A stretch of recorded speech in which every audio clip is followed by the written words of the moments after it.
GGP Angkatan 11 Kabupaten Musrawas akan menyebarkan pemahaman dan penerapan budaya positif modul 1.4. Konsep inti dari budaya positif ini adalah yang pertama, perubahan paradigma positif, disiplin positif, nilai-nilai kebajikan, kebutuhan dasar manusia, perilaku, motivasi perilaku manusia, posisi kontrol guru, keyakinan kelas, dan segitiga restitusi. Pembelajaran dengan paradigma baru yaitu pembelajaran dengan paradigma baru merupakan pembelajaran yang dirancang berdasarkan prinsip pembelajaran berdiferensiasi sehingga peserta didik belajar sesuai kebutuhannya berdasarkan tahap perkembangan sesuai teori psikologi modern untuk mewujudkan profil belajar Pancasila, yaitu beriman, bertakwa kepada Tuhan Yang Maha Esa dan berakhlak mulia, mandiri, berpikir kritis, kreatif, bergotong royong, dan berkebinekaan tunggal.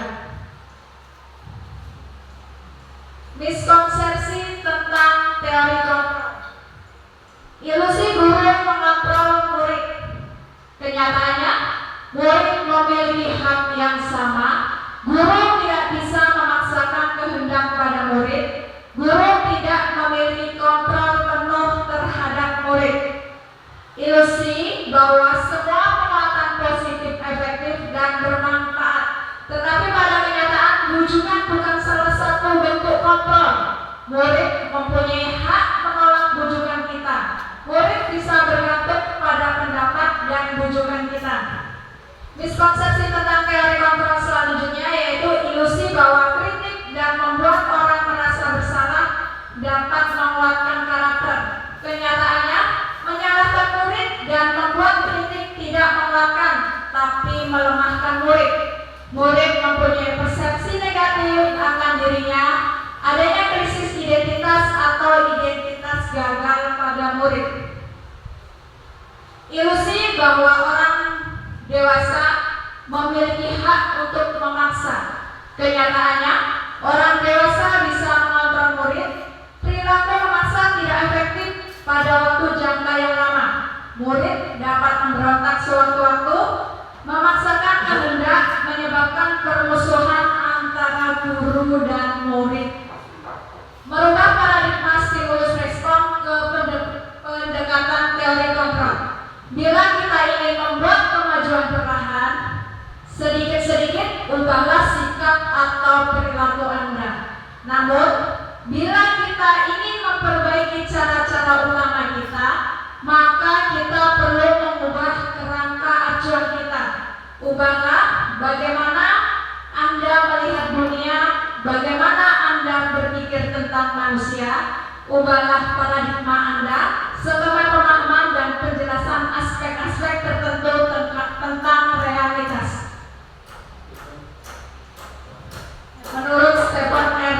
Covey, Prinsip Center Leadership 1991. Stimulus respon dan teori kontrol. Realitas kebutuhan kita sama untuk stimulus respon. Kemudian teori kontrol, realitas kebutuhan kita berbeda. Bisa tolong disampaikan Ibu Nanda untuk stimulus respon. Oke, untuk stimulus respon yang pertama, realitas atau kebutuhan kita sama. Semua orang melihat hal yang sama. Kita mencoba mengubah orang agar berpandangan sama dengan kita. Berperilaku buruk dilihat sebagai suatu kesalahan. Orang lain bisa mengontrol saya bisa mengontrol orang lain. Pemaksaan ada pada saat bujukan gagal. Model berpikir menang atau kalah. Teori kontrol. Silakan Bu Tia.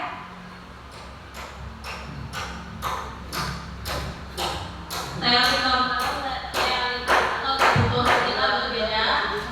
Setiap orang memiliki gambaran yang berbeda. Kita berusaha memahami pandangan orang lain tentang dunia. Semua perilaku memiliki tujuan. Hanya Anda yang bisa mengontrol diri Anda. Anda tidak bisa mengontrol orang lain. Kolaborasi dan konsensus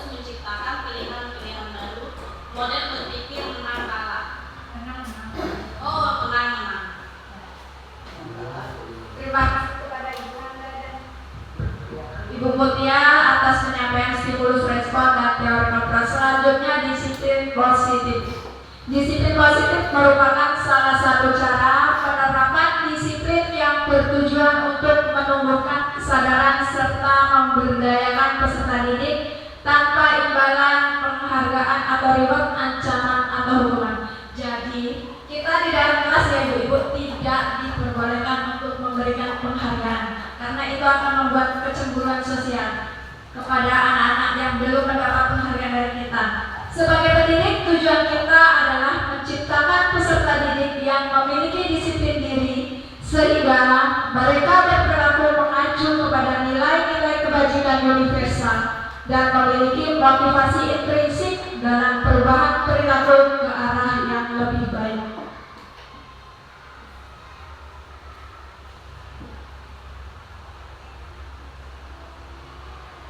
Nilai-nilai kebajikan. Ini contoh nilai-nilai kebajikan. Untuk nilai kebajikan itu ada 6. Saya di sini contohkan hanya 3, yaitu dari profil pelajar Pancasila, Ibu Primary Years Program, 9 pilar karakter. Silakan guru sampaikan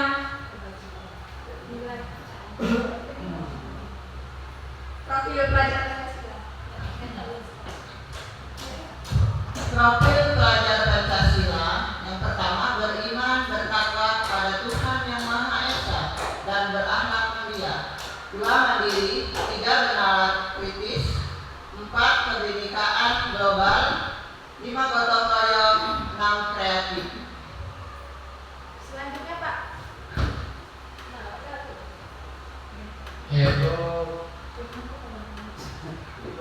Eva Primary Year Program PYP. Pertama, toleransi. Kedua, rasa hormat. 3, integritas. 4, mandiri. 5, menghargai. 6, antusias. 7, empati. 8, keinginan tahuan. 8, kreativitas. 9, kerjasama. 10, percaya diri. 11, komitmen. Selanjutnya Bu Dere. 9 pilar karakter Indonesian Heritage Foundation atau IHF. Yang pertama adalah cinta Tuhan dan segenap ciptaannya. Kedua, kemandirian dan tanggung jawab. 3, kejujuran, amanah, diplomatis. Yang keempat, hormat dan santun. 5, dermawan, suka menolong dan gotong royong. 6, percaya diri, kreatif dan pekerja keras. 7, kepemimpinan dan keadilan. 8, baik dan rendah hati. Dan yang 9 adalah toleransi, kedamaian dan kesatuan.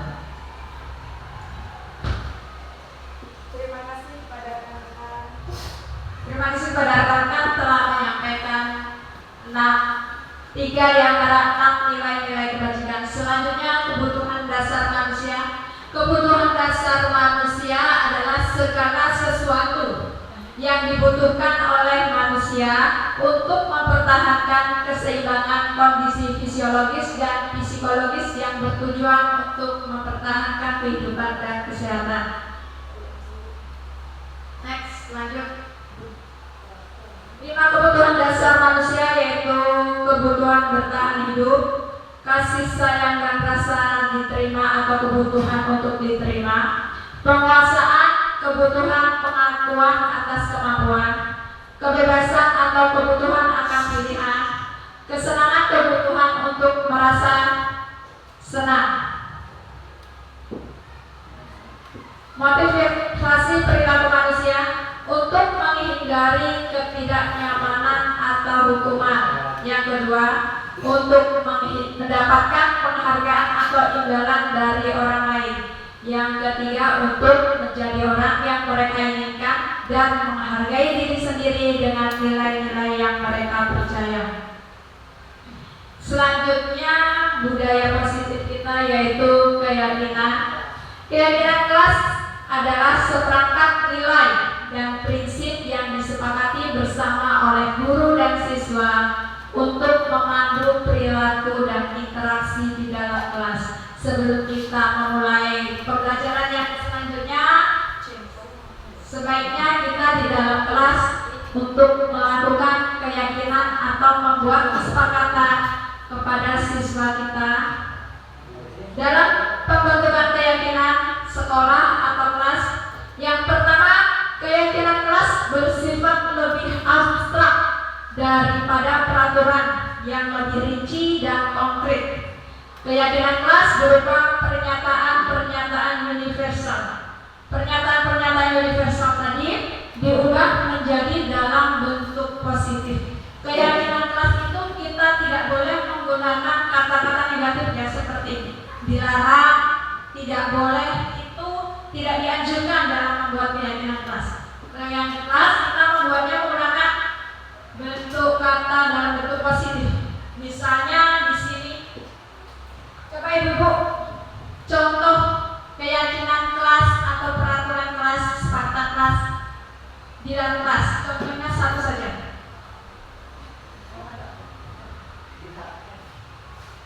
Peraturan semuanya diharapkan, jangan diharapkan.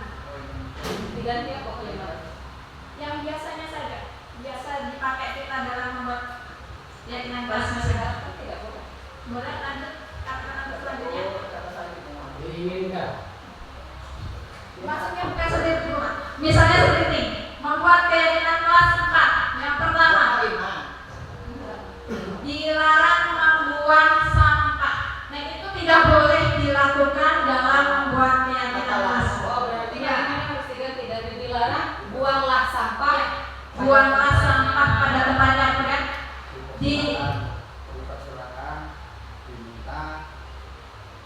buat kalimat coba. Jadi contohnya dilarang, ya nggak boleh. Ya, dilarang. Dilarang membuang sampah di pada Buang jadi ganti. Ayo. Buang sampah. contohnya misalnya yang kemana sampah boleh tadi. Bismillah ya, baik.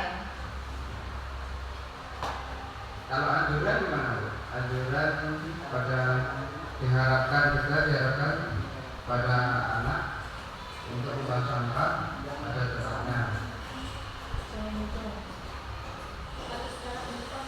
Jangan anjuran, jangan ayo, jangan ajakan Oh, jadi membuang sampah pada tempatnya. larangan tadi positif. Iya. Ayo kan ajakan, nggak boleh ya? Nggak boleh. Misalnya datang tepat waktu. Ini ada sama tepat waktu. Janganlah datang tepat waktu atau datang tepat sebelum 15 menit sebelum dari Jam jam. 15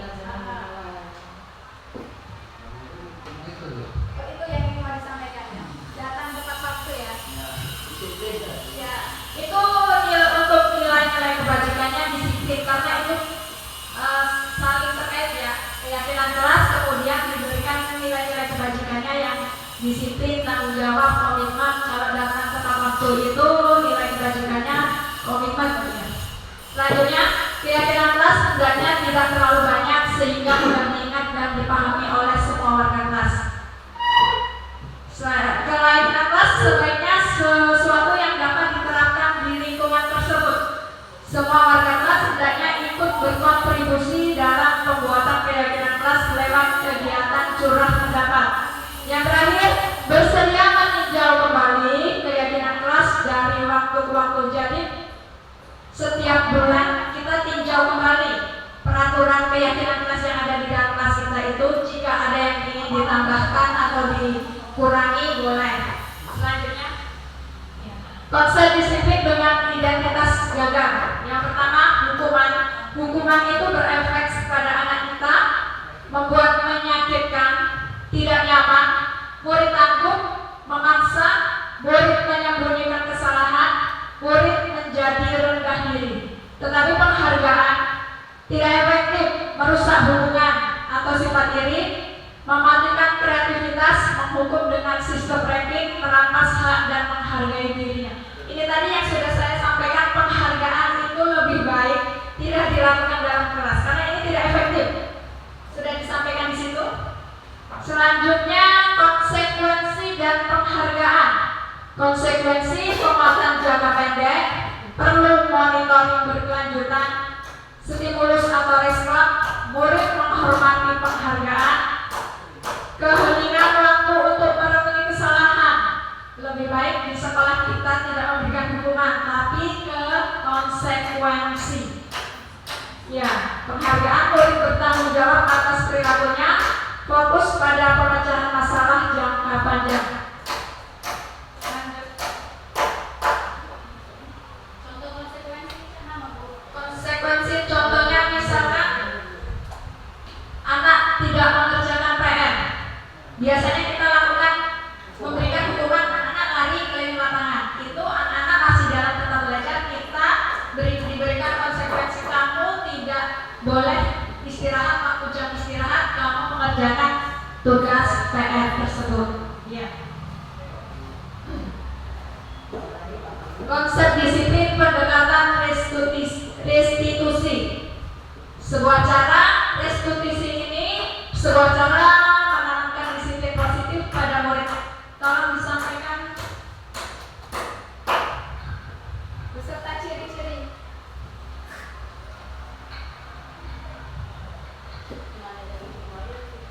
Restitusi adalah proses menciptakan kondisi bagi murid untuk memperbaiki kesalahan mereka sehingga mereka bisa kembali pada kelompok mereka dengan karakter yang lebih kuat. Menurut dosen tahun 2004. Ciri-ciri restitusi. Yang pertama, bukan untuk menebus kesalahan tetapi belajar dari kesalahan. Yang kedua, memperbaiki hubungan. Yang ketiga, tawaran bukan paksaan. Restitusi menuntut untuk melihat ke dalam diri. Restitusi mencari kebutuhan dasar yang mendasari tindakan. Restitusi juga fokus pada solusi, serta restitusi mengembalikan murid yang berbuat salah ke dalam kelompoknya. Terima kasih pada kita. Selanjutnya, perbedaan hukuman, konsekuensi, restitusi. Ini contoh kasus siswa yang tidak mengerjakan PR. Untuk hukuman tolong disampaikan oleh Bu Rani.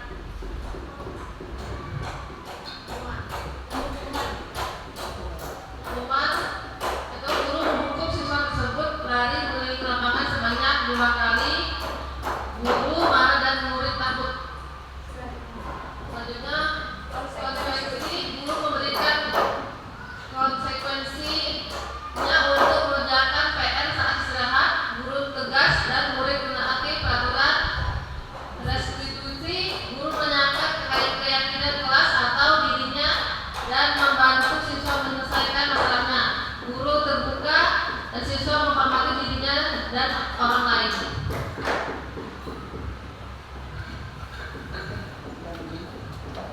Ini tadi perbedaan hukuman, konsekuensi, dan restitusi. Ada pertanyaan? Lanjut. Tahapan segitiga restitusi. Kita bahas tentang segitiga restitusi. Yang pertama yaitu menstabilkan identitas. Yang kedua, validasi tindakan yang salah. Ketiga, menanyakan keyakinan. Segitiga restitusi ini kita lakukan, kita laksanakan jika ada siswa-siswa kita yang bermasalah seperti yang tadi kita sampaikan. Misalnya tidak mengerjakan PR atau anak itu berkali-kali datang terlambat atau sering tidak masuk. Selanjutnya, tahapan segitiga restitusi yaitu yang pertama menstabilkan identitas. Tujuannya untuk mengubah identitas anak dari orang yang gagal karena melakukan kesalahan menjadi orang yang sukses. Anak yang melanggar peraturan karena sedang mencari perhatian adalah anak yang sedang mengalami kegagalan. Ingat Bapak Ibu, anak yang gagal itu anak yang ingin mencari perhatian. Dia mencoba untuk memenuhi kebutuhan dasarnya. Yang pertama kita sudah sampaikan, kebutuhan dasarnya itu ada 5 tadi ya, ada kesenangan, kebebasan, dan seterusnya. Namun ada benturan, kalau kita mengkritik dia, maka kita akan tetap membuatnya dalam posisi gagal. Seperti Guntur, kita mengkritiknya, dia itu akan menjadi gagal.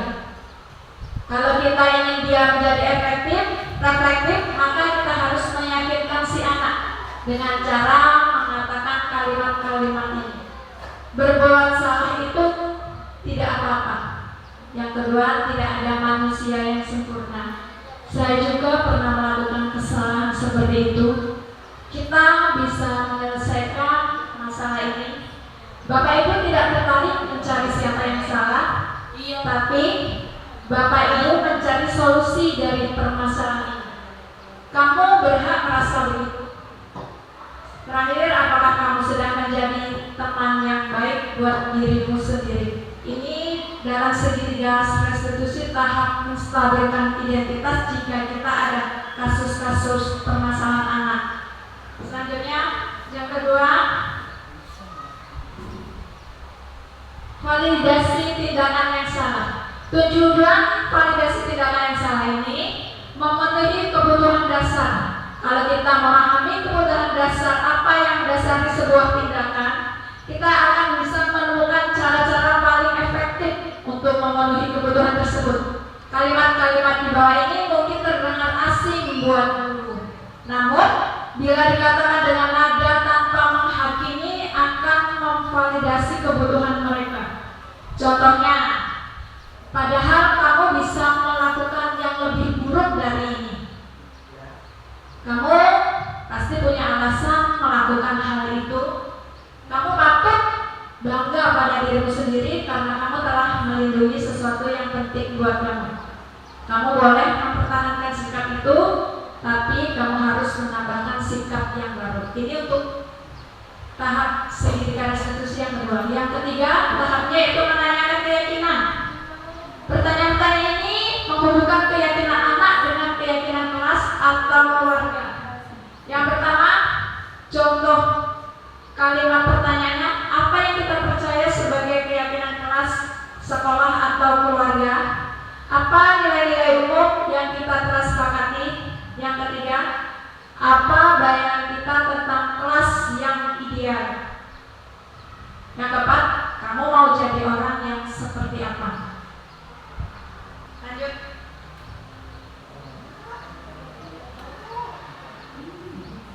Ada pertanyaan, Bu? Jelas ya?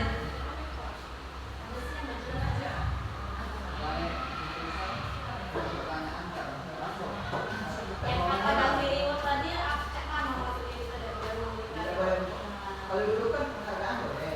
Penghargaan berupa Nggak boleh itu, Bu.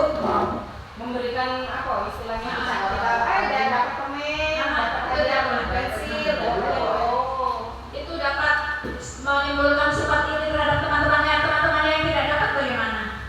Makanya berdua udah berapa? Ya.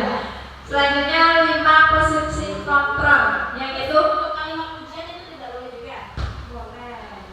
Untuk keyakinan kelas yang tidak boleh kalimat ujian. Untuk ya kan? Untuk kalimat ujian dalam membuat keyakinan kelas itu nggak boleh. Boleh. Ya baca kalau nggak boleh aku ikut tadi kan bisa dalam bentuk ujian. Ya. Sama dengan bentuk hadiah tadi kan. Hadiah. Hadiah yang nggak boleh. Hadiah. Berarti kalau masih ujian Kalau misalnya di masih bagus itu masih boleh, tapi jangan keseringan, Bu. Kasihan anak-anak yang lain yang tidak pernah satu belajar. yang harus bagus-bagusin terus ya Bu ya. Capek. Semua. Iya, kalau kelas aku harus tiap hari ada dibagiin.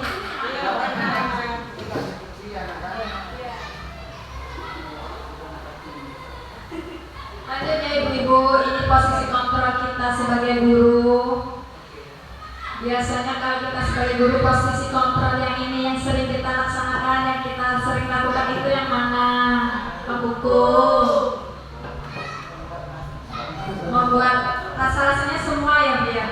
Menghukum, membuat merasa bersalah teman, pemantau dan manajer. Tetapi ini yang lebih efektif ke manajer. Menghukum itu membuat anak takut.